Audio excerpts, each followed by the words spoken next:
আমরা কি সত্যি একটু কি পাল্টেছি? হ্যাঁ, পাল্টেছি। বড় বড় শহরের বড় বড় বাড়িতে সত্যি কিছু হলেও একটু নারী স্বাধীনতা এসেছে বৈকি। তবে নারী স্বাধীনতার মানে কিন্তু সিগারেট ধরানো নয়। ছেলে বা মেয়ে উভয়ের ক্ষেত্রেই সিগারেট ক্ষতিকারক। আধুনিকতার মানে শুধু সিগারেট আর মদের গেলাস নয়।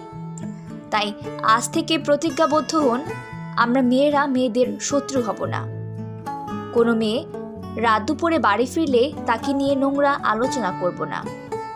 কোনো মেয়ে বিয়ে করতে না চাইলে তাকে অসুস্থ বা নোংরা চরিত্রহীন তকমা দেব না।